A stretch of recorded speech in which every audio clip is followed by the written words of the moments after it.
Bonjour et bienvenue à ce webinaire consacré à Cloud Detection and Response. Je m'appelle Jérémy Schramm, je suis avant-vente senior chez WatchGuard France.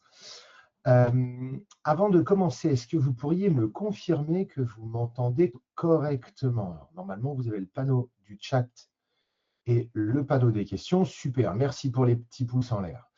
L'objet donc aujourd'hui, c'est d'évoquer ensemble Cloud Detection and Response, donc une solution WatchGuard de protection des infrastructures cloud. On va voir comment et pourquoi.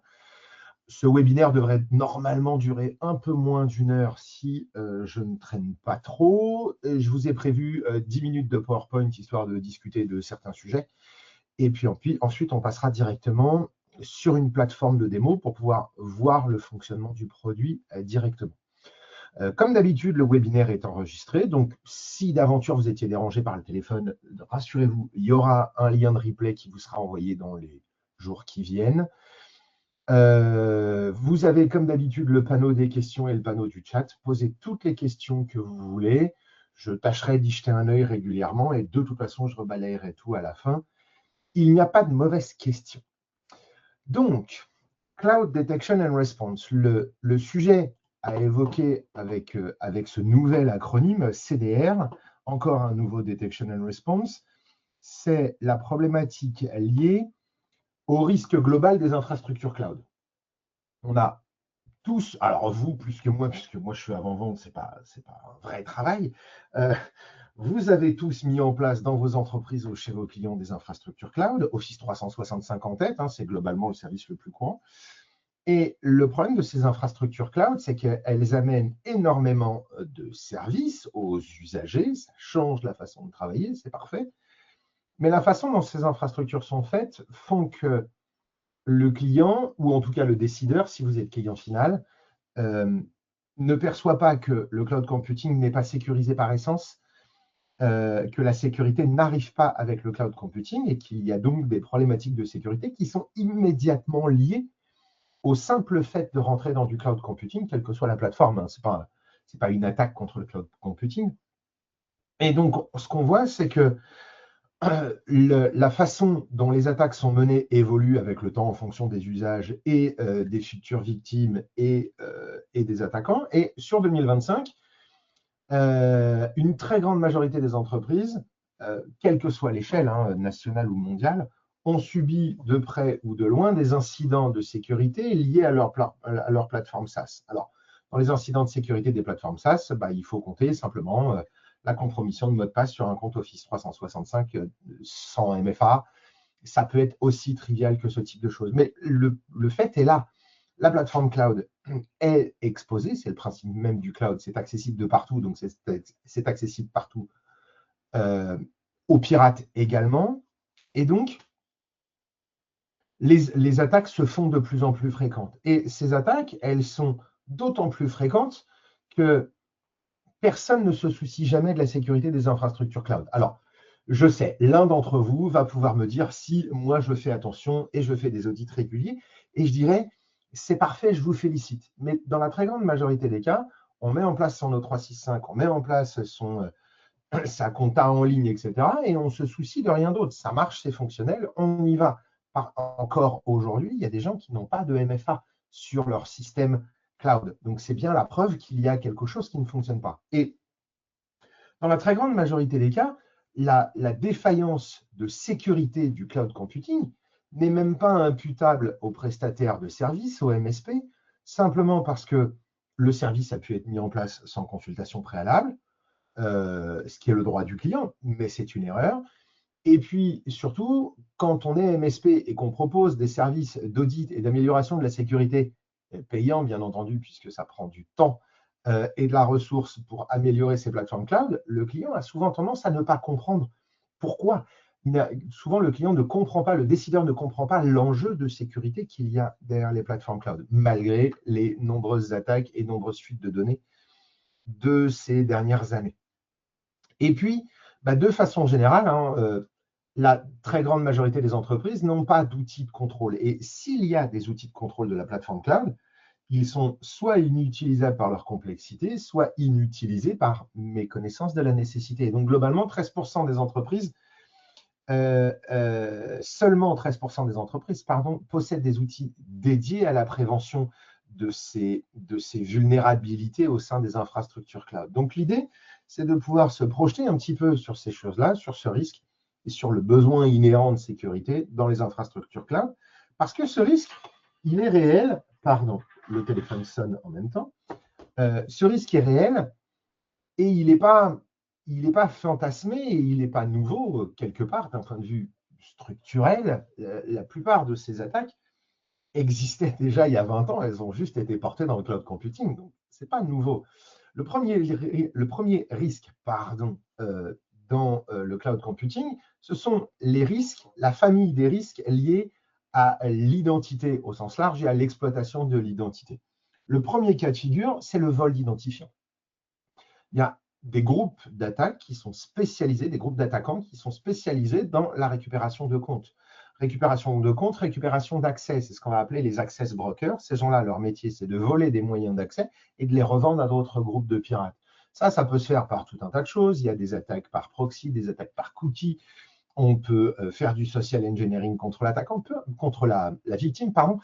Peu importe la méthode qui va être employée, on vole vos identifiants et de fait, il va y avoir un accès illégitime à une plateforme cloud qui pourrait conduire à du vol de données, à de la compromission de données, à de la destruction de données, à d'autres formes d'accès, puisque si j'accède à votre Office 365 et que votre entreprise utilise Entra ID ou que l'Office 365 est synchronisé avec votre AD, le fait d'avoir récupéré votre identifiant 365 pourrait également conduire, peut-être, probablement, à des intrusions par VPN, par un portail, par un RDS qui ne serait pas protégé. Peu importe les éléments, ce compte utilisateur, il a une valeur qui pourrait aller au-delà de la plateforme cloud. Il y a bien entendu toutes les techniques de contournement de MFA et notamment les attaques par proxy et ce type de choses. Et puis, un vrai problème qu'on a tendance à sous-estimer, c'est les comptes dormants et notamment les comptes dormants à privilèges. Dans la plupart de vos entreprises, j'imagine que si on fouille un peu, tant dans les AD que dans Entra ID, que dans 365, que dans pratiquement n'importe quelle plateforme, on doit pouvoir trouver le compte d'un ancien collaborateur duquel on a retiré la licence, donc il ne peut plus nécessairement utiliser l'outil, mais il a encore des privilèges de connexion et parfois même des privilèges d'administration. D'accord ? Quand c'est un ancien cadre supérieur qui est parti, on n'a pas voulu supprimer ses données pour pouvoir se les conserver, qui contrôle les changements de mot de passe, qui contrôle la validité du MFA. Et donc, ces utilisateurs-là qui sont dormants, pardon, décidément, c'est le harcèlement, ces utilisateurs qui ont des pouvoirs et des privilèges vont se retrouver à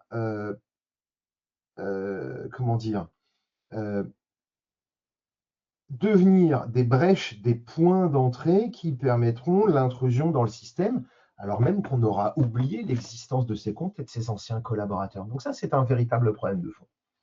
L'autre problème, il est structurel, il est lié aux plateformes cloud. Et c'est lié aux erreurs de configuration. Personne ne se soucie de la configuration des plateformes cloud. Pour une raison toute simple, quand on le démarre, ça marche. Pourquoi se poser plus de questions? D'ailleurs, c'est un sujet qu'on a parfois remonté sur les firewalls en disant mais pourquoi est-ce que le firewall n'est pas configuré d'origine? Parce que le firewall, il a une configuration par défaut qui est ce qu'elle est, peu importe ce qu'elle est, et elle se doit d'être adaptée aux différents cas d'usage. Donc, c'est pareil dans les infrastructures cloud. Au-delà du fait de la faire fonctionner, de permettre à un utilisateur de se connecter, il faut pouvoir faire en sorte que les paramètres qui sont utilisés dans le quotidien, dans toutes les actions, on verra des exemples tout à l'heure, font que le système est sécurisé et fonctionne en fonction de ce qui est nécessaire et suffisant, pas plus. De la même façon qu'on configurerait un firewall d'ailleurs. D'accord? Et puis, on va avoir des problématiques de MFA. Encore aujourd'hui, je vous le disais, il y a des entreprises qui n'ont pas appliqué le MFA, où on met du MFA, mais pas à tout le monde. On met du MFA quand on est à l'extérieur, mais pas quand on est au bureau, ce qui est une erreur énormissime. Et puis, on a aussi le cas normal, anodin, d'un utilisateur qui partage des fichiers, mais qui, pour des raisons de commodité ou de défaut de perception simplement parfois, sans vraiment chercher à mal, l'utilisateur va partager trop largement des fichiers. Imaginez l'un de vos collaborateurs comment dire, qui étend son équipe de travail et qui se met à partager des fichiers à d'autres utilisateurs de l'entreprise, ce qui n'est pas forcément nécessaire et qui pourrait présenter un problème, mais également en dehors. Et puis le dernier point, c'est le point qui est très à la mode, c'est le shadow IT appliqué au cloud computing et notamment l'accès au cloud computing par des applications non autorisées, non anticipées, et puis l'usage des outils d'IA, alors ChatGPT, Claude, Mistral, celle que vous voulez, peu importe, mais une IA que l'utilisateur a pris dans son coin, sans vérifier les critères légaux et techniques de conservation de données notamment, et l'utilisateur va, pour le bien-être de l'entreprise, avoir la fausse bonne idée de vouloir connecter son IA perso ou son agent IA, ce qui est encore pire, à une plateforme cloud et partager des données sans vraiment contrôler ces éléments-là. Et donc, typiquement, il y a deux exemples qui se retrouvent pratiquement chez chaque client qu'on peut voir aujourd'hui. C'est donc d'abord l'accès non approuvé à une application. Donc, je vous disais, imaginez que votre utilisateur veuille connecter une application et que l'application lui demande l'accès à son système de messagerie. Encore une fois, Office 365 reste le cas le plus facile à illustrer et le plus évident. Et donc, on demande l'autorisation à l'utilisateur d'accès à la messagerie. L'utilisateur n'y voit pas le mal et valide la connexion. Un jeton de connexion sécurisé est émis, mais peut-être que l'application est malveillante. D'accord ? De la même façon que vos utilisateurs téléchargent des générateurs de PDF qui volent vos données, ils peuvent aussi connecter des applications de n'importe quel type qui volent les données. Et puis, le deuxième sujet, je vous disais juste avant, c'est le partage excessif. Imaginez un de vos collaborateurs qui travaille avec un prestataire extérieur et qui, pour faciliter l'accès aux données, et si possible sans authentification, puisque les prestataires externes ne jouent pas toujours le jeu de la sécurité, il est assez difficile de contraindre les gens à s'authentifier, mettre du MFA et avoir des accès VPN. Eh bien, on va partager en mode public un document qui ne devrait pas l'être. Alors oui, effectivement, pour accéder à la donnée dans un SharePoint, il faut connaître le lien, mais un lien, ça finit par se trouver. Et donc, parce qu'il n'y a pas de contrôle de sécurité, la donnée devient potentiellement accessible à un attaquant. Le pire dans tout ça, c'est que ces actions-là, ces événements-là, aujourd'hui, ils ne déclenchent aucun comportement et aucune alerte chez qui que ce soit, ni chez le client final, ni chez le MSP. D'accord ? Pour autant, le MSP, communément, va être tenu pour responsable. Même si le MSP n'a pas déployé la solution cloud, même si le MSP n'a pas accompagné le déploiement cloud, même si le MSP n'a pas vocation à avoir un contrôle absolu de l'infrastructure, etc., lorsqu'une brèche va survenir, la première question du décideur chez le client, ce sera « mais pourquoi est-ce que la société X ne m'a pas protégé contre ça ?»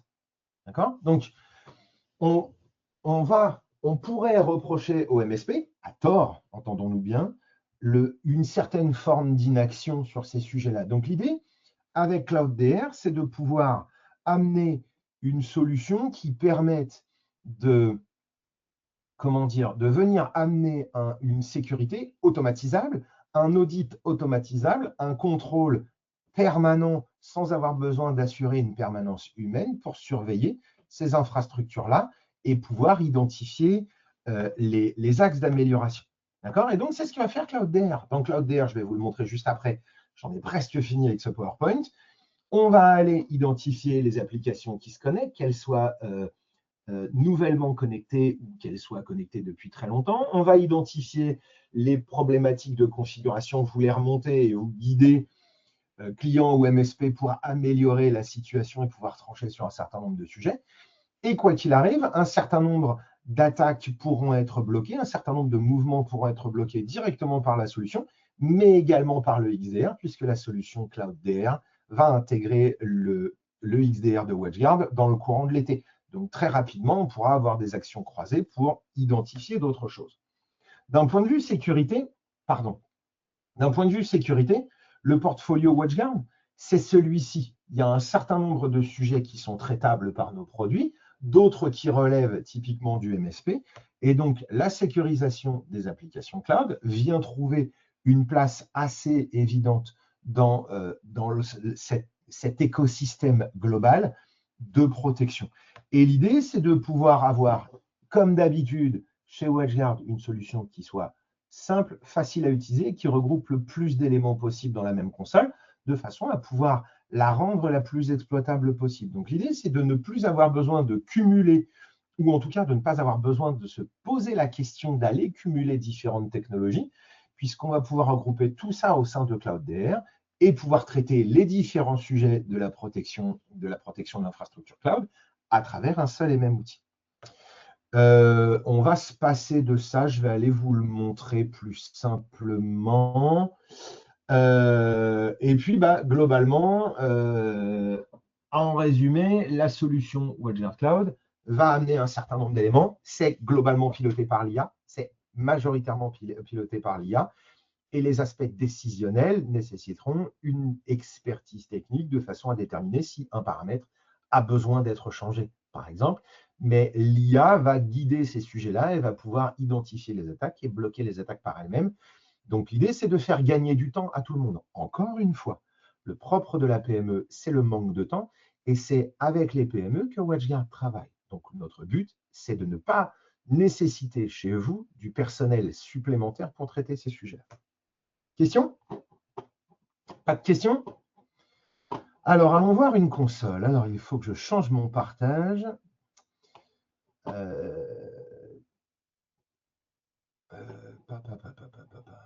Application, c'est laquelle? C'est celle-ci.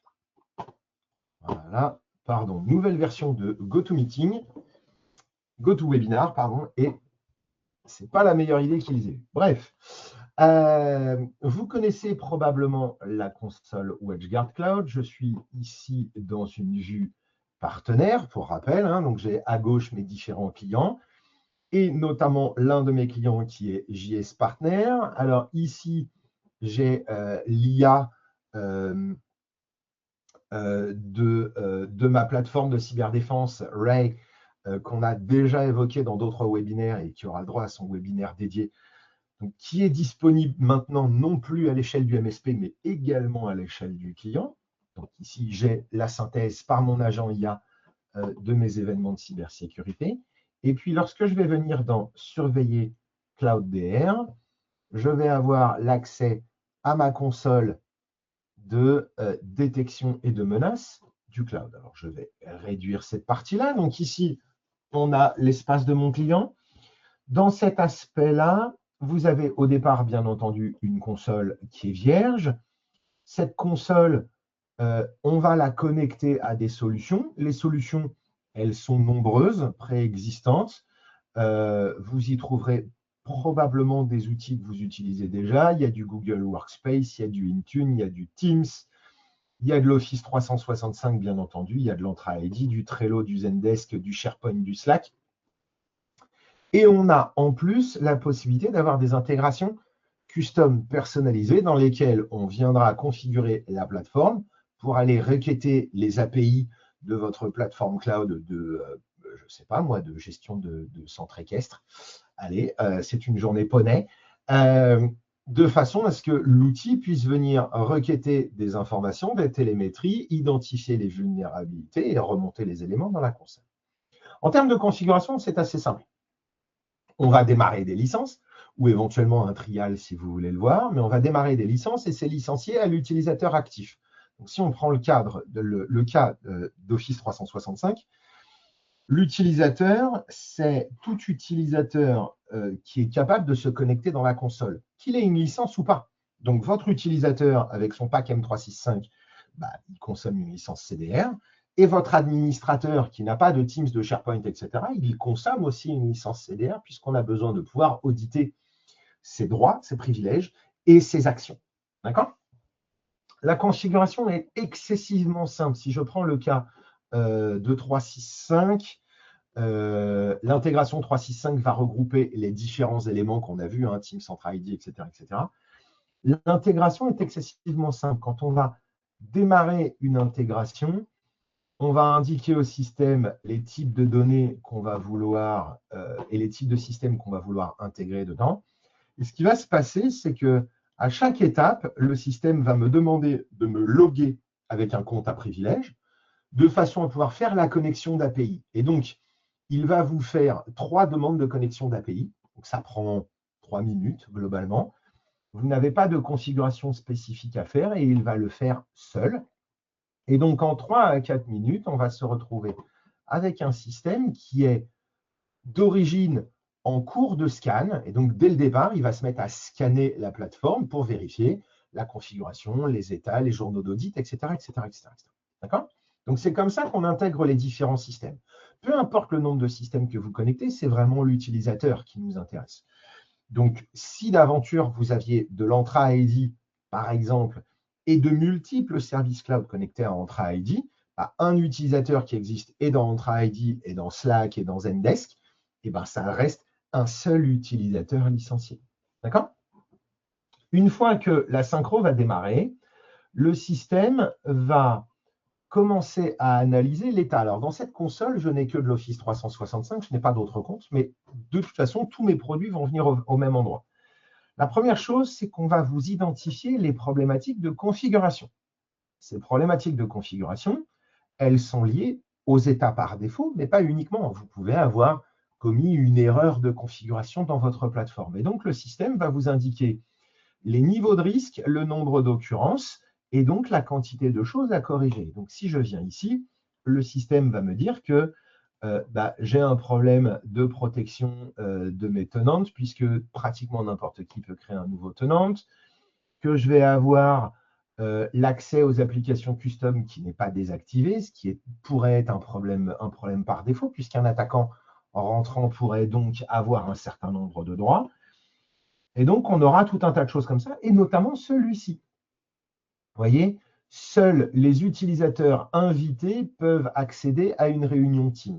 Ça, c'est une recommandation. Verrouillez ce paramètre pour que seule une personne qui est dans l'invitation Teams puisse se connecter au Teams. Mais typiquement, dans un certain nombre de cas, ce paramètre-là, aussi souhaitable qu'il soit, va peut-être devoir être remplacé par une formation utilisateur pour que l'utilisateur ait une attention particulière sur les membres présents dans une réunion Teams, parce qu'on pourrait avoir besoin, pour des raisons de business, de faire en sorte que des utilisateurs, des personnes inconnues, puissent accéder à un Teams parce que vous organisez un webinaire, parce que vous faites ce type de choses, et qu'on a besoin d'un point de vue business de faire ça. Du coup, peut-être qu'il faudra se porter, modifier les choses pour que ça ne concerne que certaines personnes de l'entreprise, etc. Mais donc, l'idée, c'est qu'on va vous alerter là-dessus. On ne va pas le verrouiller aveuglément, puisque ça pourrait représenter des problématiques. On ne va pas l'interdire à tout le monde. Mais quoi qu'il arrive, pour régler le problème, on aura un certain nombre d'actions à mener, et notamment, il faudra aller là-dedans, venir dans ce menu et modifier ce paramètre-là, de façon à revenir à quelque chose de sûr, ou alors, et c'est votre droit, accepter le risque, parce que vous considérez que ce paramètre, même s'il représente un risque, si c'est le seul que vous avez, eh bien, vous pouvez décider de l'accepter, et du coup, cet élément-là sortira des critères d'alerte. D'accord? Donc, voilà ce qu'on va faire dans les éléments de configuration avec les différents niveaux. Ensuite, on avait les aspects identité. Et dans les identités, on va vous inventorier ici l'état de vos utilisateurs. Donc moi, ce sont des utilisateurs fictifs ici qui ont été créés automatiquement par le labo Microsoft. Et donc, on va avoir des informations sur les différents comptes utilisateurs, le type de droit qu'ils ont, le type de licence qu'ils ont, le type d'application connectée, et les risques qu'il représente. Par exemple, cet utilisateur n'a pas de MFA. Cet utilisateur ne s'est pas connecté depuis 59 jours. Tel ou tel utilisateur aura peut-être des droits particuliers, une élévation de privilèges particulière, etc., etc. Donc l'idée, c'est de pouvoir inventorier tous ces comptes utilisateurs et ces comptes dormants, et notamment d'être alerté sur les utilisateurs à privilège élevé. Il est normal d'avoir quelques comptes d'administration. Il serait anormal d'en avoir trop peu. C'est un risque de perte de contrôle. Il serait anormal d'en avoir trop également, puisque trop de comptes utilisateurs à privilège, ça pourrait conduire potentiellement à une forme de vulnérabilisation par l'oubli d'un certain nombre d'éléments. D'accord? Donc ça, c'est ma partie inventaire utilisateur. Dans les applications, on va venir inventorier les applications tierces, d'accord? Traitement automatisé d'email, synchronisation de carnet d'adresses, IA, etc. Peu importe ce que ça prend, ce que ça inclut, d'accord? On va inventorier les applications qui ont été connectées par des utilisateurs. Et donc là, je vois que un compte Claude a été connecté à Office 365 par un utilisateur. Je ne l'ai pas utilisé, mais sinon ici j'aurai le compte de Jérémy. Et donc on verra les utilisateurs qui ont été impliqués dans ces trucs-là, les risques que ça représente, notamment liés aux différents droits des applications. D'accord? Si je reprends Claude, on va voir que Claude représente un risque parce qu'il a accès à un certain nombre de choses, il a un certain nombre de droits sur le tenant, il peut lire les chats et les emails, il peut en écrire, il peut modifier les fichiers, etc. Donc, s'il y avait un problème avec cet outil, et on n'a pas dit que c'était un problème, s'il y avait un problème, le risque serait relativement élevé, puisque l'application aurait beaucoup de droits. D'accord? On pourra contrôler l'activité, les logs, quand est-ce que ça a été connecté, quelles activités il y a eu, etc., etc. Et donc, on pourra voir l'ensemble des éléments. On vous donnera aussi des indications sur l'application en elle-même. L'application, ici, a un niveau de confiance qui est relativement bon, parce que même si cette connexion n'a pas été autorisée et sollicitée par les administrateurs, qu'elle n'a pas été approuvée, malgré tout, c'est une application qui a pignon sur rue. On peut trouver les aspects juridiques, les termes d'usage et les conditions, etc., directement sur le site. Donc, ce n'est pas un petit programme comment dire, trivial, développé dans un coin, on ne sait par qui. C'est quelque chose qui a pignon sur rue. D'accord? Toujours pas de questions, c'est parfait. Je n'ai pas montré, mais une application qui est connectée là-dedans, s'il se trouve que l'élément n'est pas souhaitable, autorisable, on pourra le sélectionner et du coup venir le refuser, et du coup bloquer les connexions et révoquer les jetons de connexion sans avoir besoin de passer par le compte utilisateur. On va pouvoir déconnecter l'application intégralement. Il sera donc bien ensuite de revoir les politiques, et dans les politiques, il y en a une qui indique que les programmes, pour être connectés, doivent avoir l'approbation d'un administrateur ou ce type de choses. Ensuite, il y a le sujet des données partagées. Lorsque des données vont être partagées, on va les voir, on va les indexer et on va déterminer des niveaux de risque en fonction d'informations que le document contient et en fonction des problématiques. Et donc là, en l'occurrence, ce document, il est partagé avec des droits d'édition, donc on risque une altération des données, d'accord? Et il contient des données à caractère personnel. Donc, on verra que ce compte utilisateur a accès et celui-ci a accès aussi, et qu'en l'occurrence, si on regarde dans l'activité, alors il y a très longtemps que je n'ai pas modifié ces trucs-là, je ne sais pas si ça va suffire, mais on verrait que l'un des utilisateurs a modifié le fichier, etc., etc. Donc, ça permettra de suivre ce type de choses. D'un point de vue fichiers partagés en public, on peut les interdire purement et simplement, on peut les interdire à certains utilisateurs, et on peut procéder à une fermeture, à un arrêt brutal des partages publics, de façon à pouvoir nettoyer cette situation et retirer tous ces partages publics qui, normalement, dans la quasi-totalité des cas, pardon, je bafouille, n'ont pas leur place dans une PME.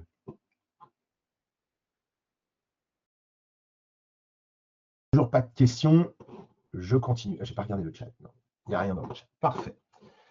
On pourra voir l'activité d'un point de vue géographique, quels sont les événements qui sont survenus, dans quelle région est-ce qu'ils ont été identifiés, pour quel type d'événements, est-ce que c'est des événements de sécurité, etc., etc. On aura tout un tas d'informations sur l'état général de la plateforme, les applications les plus utilisées, les risques les plus courants, les brèches, les erreurs les plus fréquemment utilisées par vos utilisateurs, etc., de façon à pouvoir identifier les usages et les axes d'amélioration. En complément de ça, on aura aussi la possibilité d'ajouter des notions d'audit de conformité. Vous avez un certain nombre de modèles qui sont disponibles, des modèles légaux, juridiques, organisationnels, et puis des standards industriels. NIS 2 ne devrait plus tarder à apparaître.